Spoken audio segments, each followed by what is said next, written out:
Ya estamos de vuelta y Mario ya nos está acompañando. Bienvenido, Mario. ¿Qué tal, Bárbara? ¿Cómo estás? Todo muy bien por acá, gracias. Un gusto tenerte en un capítulo de Exploradores de Futuros. Un gusto estar acá también. Genial. La primera pregunta que me gustaría hacerte, a ver cómo la sientes, es ¿qué es para ti el futuro? Desde tu experiencia y tu perspectiva. Bueno, para mí el futuro no existe propiamente tal. El futuro es más bien algo que nosotros podemos anticipar, podemos predecir, a veces podemos imaginar, pero no existe un futuro que sea cierto hoy día. En realidad el futuro es algo que nosotros construimos, es algo que nosotros proyectamos, es algo que nosotros de alguna forma sabemos que hay cierta incertidumbre respecto a lo que va a venir mañana y quizás es bueno vivir o aprender a vivir con esa incertidumbre. Tener una actitud abierta hacia lo que va a pasar, porque eso nos permite también entender cuál es el cambio que está ocurriendo hoy día y poder aprovechar ese cambio y poder aprovechar esas oportunidades también para construir algo que sea mejor para nosotros y para las generaciones futuras. Entonces quizás la respuesta es el futuro en realidad no existe, pero nosotros sabiendo, imaginándolo, podemos construir un futuro que va a ser mejor para nosotros y para quienes vengan después también. Genial, ahí lindo eso de para quienes vengan después. Mm. Y en esto de estudios de futuro, ¿cómo llegaste a la disciplina? ¿Qué te llevó a conocerla y a explorarla? Bueno, yo he trabajado muchos años en temas de innovación y emprendimiento, entonces el tema de innovación y emprendimiento siempre está de alguna manera conectado con lo que podría llegar a ser, con posibilidades que todavía no están materializadas, pero que eventualmente pueden llegar a transformar el mundo y crear un mundo completamente distinto.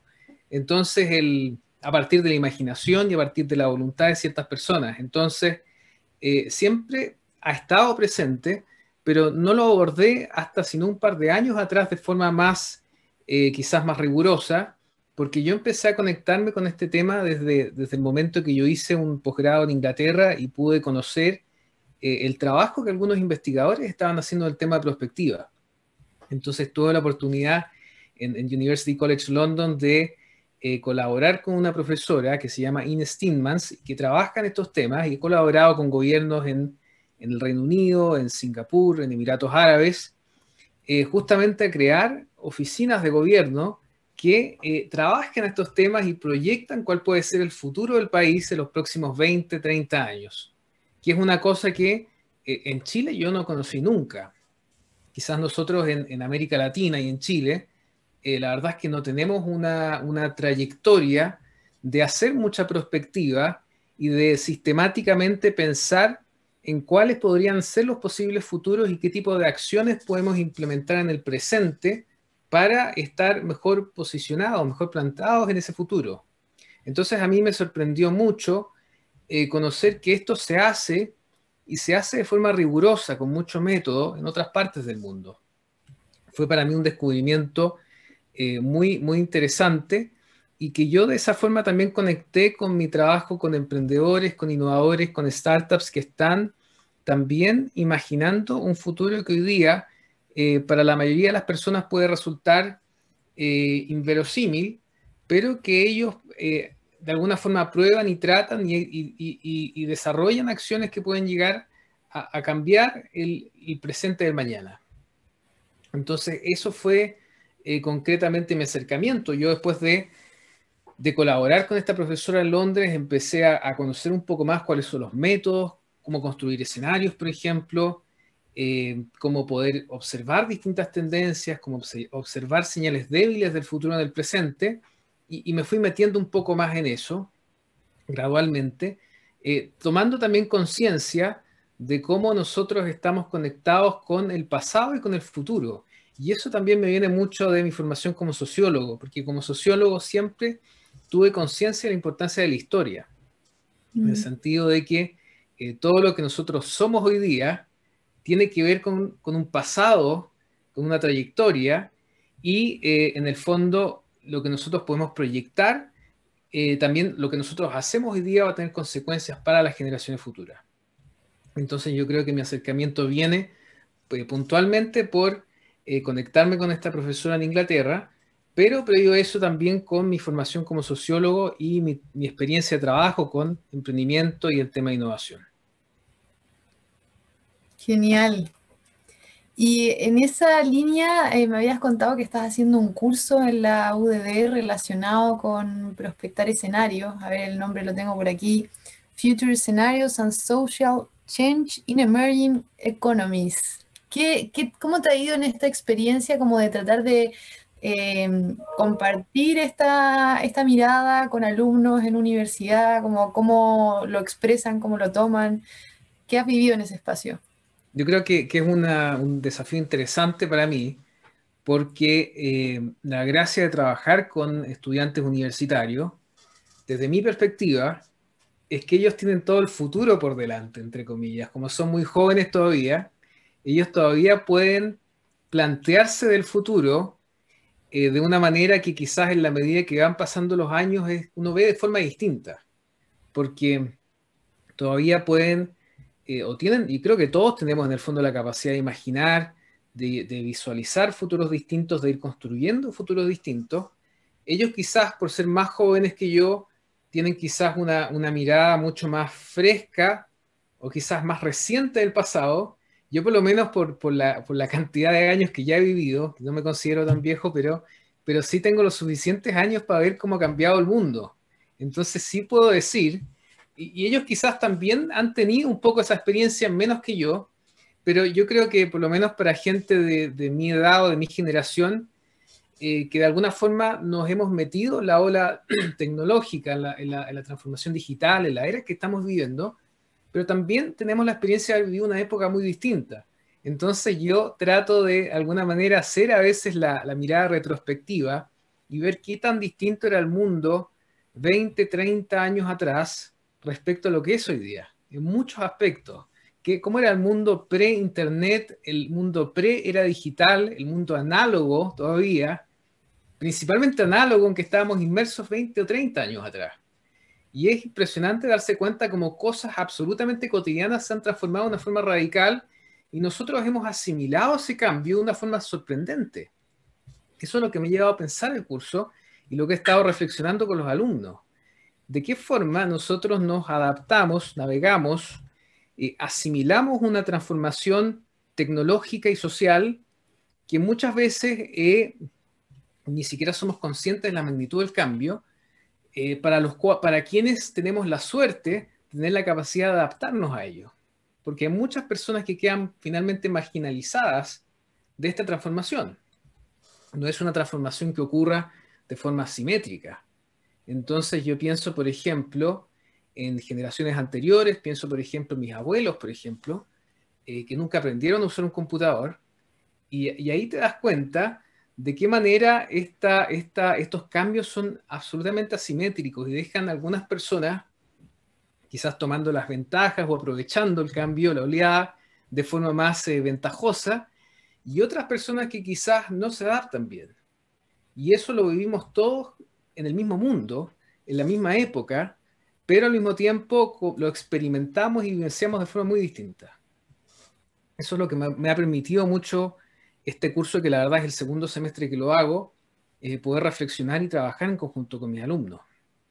Y quizás otro tema que me ha gustado explorar es qué capacidad realmente tenemos nosotros de controlar el futuro que construimos.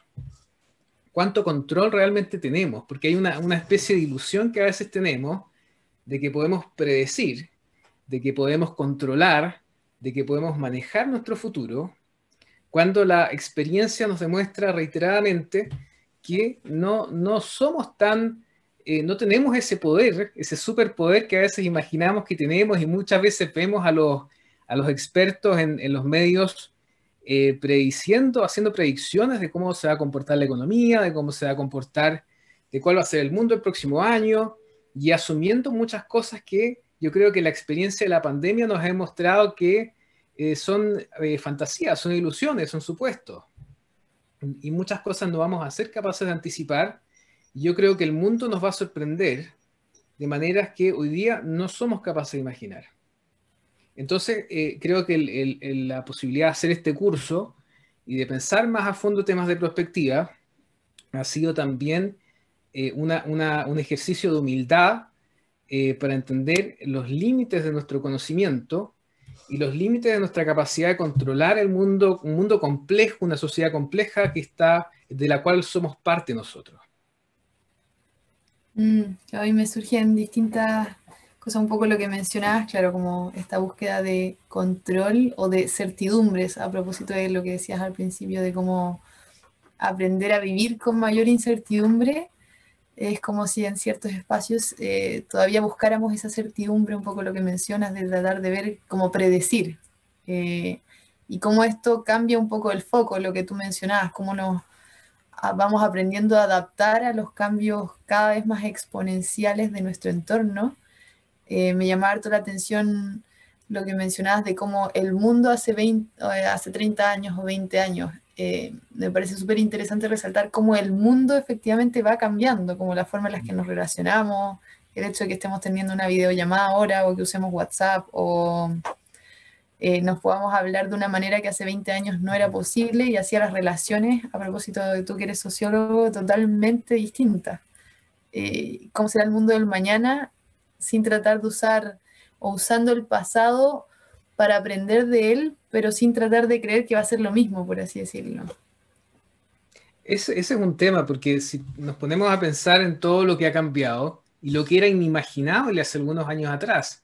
Por ejemplo, hoy día nosotros somos adictos a las redes sociales, somos adictos a los smartphones, no podemos vivir sin esta absorción permanente de datos, información, estímulos que hoy día nos están bombardeando.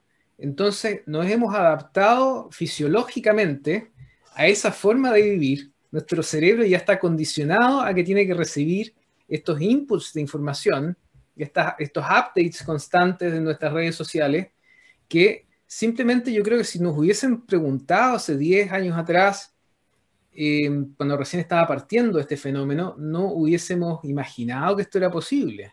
Yo me acuerdo, o sea, porque todavía lo tengo muy cercano, pero yo recuerdo cómo era vivir en esa época y recuerdo cosas que han cambiado radicalmente. Por ejemplo, yo todavía recuerdo en los domingos, cuando llegaba al diario a mi casa, llegaba el Mercurio, y el Mercurio era un diario gigante que tenía como 8 secciones distintas y era un ladrillo enorme y la prensa escrita en esos años era así, era un negocio importante donde los diarios habían kioscos de revistas en todas las esquinas y tú veías el diario que te llegaba el domingo a la casa y era gigantesco, era una edición enorme. Todavía recuerdo lo grande que era las distintas secciones del diario del domingo, que además venían con todos los avisos clasificados.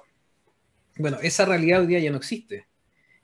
La prensa escrita dejó de ser un negocio por la transformación digital y hoy día, cuando mucho, hay alguna gente que conserva el hábito de leer el diario impreso, pero es una rareza, es una rareza. Entonces, ese es solo un indicador de todas las cosas que cotidianamente han cambiado. O sea, hoy día el hecho de que hayan surgido nuevos tipos de celebridades como los influencers en las redes sociales, por ejemplo, gente que por lo demás le va muy bien económicamente en esa actividad, es también un fenómeno inimaginado. Hay gente que tiene la capacidad, también emprendedores en esa área, que tienen la capacidad de poder rentabilizar estos fenómenos más emergentes. Estas cosas hoy día son, si nos hubieran preguntado, si a mí me hubieran preguntado hace 10 o 20 años, yo hubiera sido incapaz de predecir eso. Porque también yo siento que la tecnología no sigue una línea recta, o sea, hay muchas oportunidades que se abren y lo que finalmente se materializa va a depender mucho de circunstancias que tienen que ver con personas particulares que aprovechan oportunidades que están en el momento y en el lugar adecuado para poder escalar este tipo de nuevas innovaciones, de nuevos desarrollos y que están dadas también las condiciones para que esto se masifique. Y esto ha sido lo que ha ocurrido en las últimas décadas. No sé, por ejemplo, hay mucha controversia en torno al uso de datos por parte de las redes sociales, de las grandes empresas como Google, como Amazon, como Facebook, que capturan datos sobre el uso de estas redes por parte de las personas, de los usuarios, sin que nosotros seamos realmente conscientes de qué tipo de información está siendo capturada y para qué está siendo utilizada, y cómo finalmente nosotros creemos que estamos accediendo a un servicio gratuito cuando en realidad nosotros somos el negocio para ellos. Nuestras acciones cotidianas a través de las redes son el negocio para ellos, para estas empresas. Y sin que nosotros, bueno, aparte del servicio, capturemos gran parte de ese valor.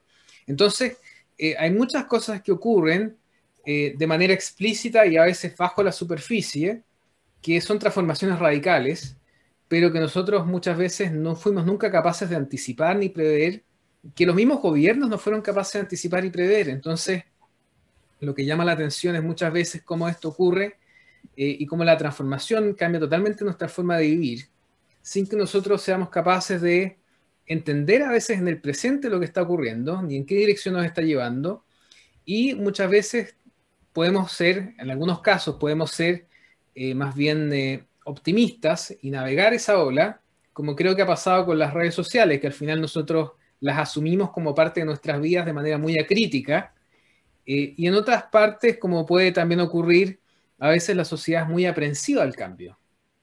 Yo recuerdo que leí un libro hace poco que se llama The Technology Trap, que es de un profesor de Oxford que habla justamente del impacto de la automatización en el trabajo.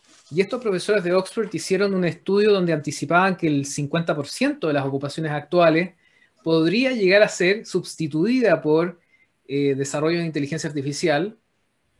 Resulta por la automatización, que podría reemplazar, por ejemplo, uno podría imaginar, por ejemplo, cosas más, quizás más obvias, por ejemplo, vehículos autónomos reemplazando a la gente que trabaja como chofer, por ejemplo. Y eso es algo que podría ocurrir, no sabemos cuántos años exactamente, podría ser en 5 años, podría ser en 10, podría quizás ser en 20, porque a veces el ritmo no es tan fácil de predecir con certidumbre, pueden pasar muchas cosas entre medio, a lo mejor la gente es demasiado optimista sobre el desarrollo de la tecnología, pero muchas veces pasa que las cosas se aceleran y nadie está preparado. Entonces, lo que ellos señalan, y a mí me hizo mucho sentido ese argumento, es que las tecnologías pueden masificarse rápidamente y puede que la sociedad las acepte, pero también puede ocurrir lo contrario. A lo mejor la sociedad y la política, los gobiernos están más aprensivos a esas tecnologías y obstaculizan el desarrollo. Y eso es sumamente variable. Por ejemplo, no sé, en la Unión Europea, en muchos países se ha restringido más el uso de los organismos genéticamente modificados. En otros países han sido mucho más flexibles. Entonces depende mucho de la percepción de distintas sociedades ante el riesgo de nuevas tecnologías, y también depende mucho de eso, qué tan rápido o qué tan lenta sea la difusión y qué tan rápido o lenta sea la transformación social subsecuente. Pero bueno, volviendo atrás, yo creo que el futuro es siempre retrospectivamente, uno puede ver, wow, las cosas han cambiado una brutalidad, yo jamás hubiese imaginado que esto hubiese ocurrido. Prospectivamente, lo que se te abre son muchas posibilidades, muchas cosas que podrían ser, pero a veces pasa que el mundo es tan complejo que uno no puede imaginarse todas las posibilidades siquiera. Está el mundo de lo imaginable, entonces quizás yo me puedo imaginar cómo podría ser el mundo post-COVID y me podría imaginar un escenario posible donde la gente deje de ir a trabajar en las oficinas porque nos damos cuenta que no es necesario. Otro mundo posible donde volvamos a lo mismo. Digamos, en realidad, esto fue solamente un paréntesis y yo prefiero trabajar en la oficina porque tengo más interacción social, porque me gusta salir de mi casa. O tercera opción, algo entre medio. Esos son como escenarios posibles que uno podría imaginar. Quizás en otras cosas sea más difícil imaginar lo que podría pasar. Pero es bueno, como tú dices, aprender a vivir en esa incertidumbre, aprender a vivir aceptando que uno sabe muy poco y que la vida y el futuro y el mundo siempre te va a sorprender. Totalmente, y me viene a la cabeza hace un par de capítulos, estuvimos con Jaime Álvarez del Consejo Nacional de Innovación para el Desarrollo, y es una analogía que a mí me hizo mucho sentido, mencionaba cómo aprendemos a manejar con neblina, un poco como esa sensación, Como no podemos ver mucho más allá, pero tenemos que ir siendo perceptivos a que quizás hay un árbol cruzado o quizás el camino dobla. ¿Cómo podemos ir aprendiendo a manejar cuando no vemos todo el entorno, por así decirlo? Como no es un día claro con sol que veo todo y hay luz. Sí, en ese sentido, a mí me gusta mucho lo que hablan algunos psicólogos como Daniel Kahneman, que son psicólogos que hablan mucho de los sesgos cognitivos. Entonces, sesgos cognitivos son quizás como limitaciones que nosotros tenemos como seres humanos para poder pensar y ver las cosas de forma objetiva. No somos criaturas racionales y objetivas como muchas veces idealizadamente se nos ha hecho entender. O sea, por ejemplo, no sé, desde el pensamiento económico tradicional se pensaba que nosotros éramos el homo economicus, criaturas racionales que maximizamos nuestro interés individual. También eso es parte de la tradición utilitarista de pensamiento, creer que nosotros maximizamos utilidad, cuando en realidad somos muchas veces irracionales en nuestra forma, no irracionales porque seamos tontos, sino porque muchas veces hemos evolucionado de tal forma que no siempre somos lo más objetivos que quisiéramos ser. Y en ese sentido hay un sesgo que habla Kahneman, que es el sesgo de confirmación, o el pensamiento razonado, que es en el fondo la idea de que si uno tiene una forma de ver el mundo y de entender la realidad, un paradigma, por estar metido en ese paradigma te va a costar ver cosas que sean contrarios a tus prejuicios, a tus formas de entender el mundo. Entonces, me pasa que hay un ejemplo de esto, que una leyenda que se dice que cuando llegaron los conquistadores europeos a América, los pueblos originarios de América no fueron capaces de ver los barcos venir, porque era algo totalmente fuera de su paradigma, entonces no vieron los barcos. Y parece ridículo, pero si es algo que está totalmente fuera de tu visión de mundo, no lo ves. No lo ves porque no encaja con tu esquema mental, con tu visión de mundo. Y a mí me pasa mucho que trabajo con empresas, que a veces las empresas tienen también su esquema mental, su visión de cómo funciona el mundo, que se basa un poco en un entendimiento de cuáles son las necesidades del cliente, de cuál es el mercado, de quiénes son los competidores, de cuáles son las tecnologías. Y en esa visión de mundo pierden de vista lo que están haciendo los innovadores. Y no lo ven como una amenaza porque para ellos no existe, no lo ven, no son capaces de verlo. Y ahí, bueno, la gente que ha estado estudiando eso conoce estos ejemplos muy en profundidad, pero están todos estos ejemplos de empresas como Kodak, como Blockbuster, empresas que no fueron capaces de ver la transformación tecnológica, las empresas hoteleras también, si uno ve el fenómeno de Airbnb, por ejemplo. Airbnb es la empresa hoy día que tiene la mayor cantidad de reservas de hotel del mundo y tiene un valor de mercado que supera a todas las otras grandes empresas de hoteles juntas. Y es una empresa que cuando nació, hace poco más de 10 años, nadie la tomó en serio. Ninguna empresa del mundo hotelero dijo, bueno, tenemos que prepararnos, tenemos que aprender de lo que están haciendo ellos. No, nadie. O sea, fue decir, nosotros, como esto no está con nuestra visión de mundo, no vamos a ser capaces de verlo. Así que todos tenemos nuestros sesgos cognitivos que nos limitan en la capacidad de poder ver el cambio, el futuro, cuando está ocurriendo. De ver estas señales débiles de cambio cuando están teniendo lugar. Claro. Hoy muy interesante ese punto que propone. Te voy a invitar a que vayamos a una pequeña pausa musical y a meternos un poco más en ese espacio organizacional, como esta relación que menciona y estos ejemplos que nos das de cómo a las organizaciones esto les pasa. Ok. Conoce las soluciones tecnológicas que están utilizando las empresas. Simón Oliveros conduce Conexión Pyme, transformando tu negocio. Escúchanos cada lunes y miércoles a las 14 horas en divoxradio.com.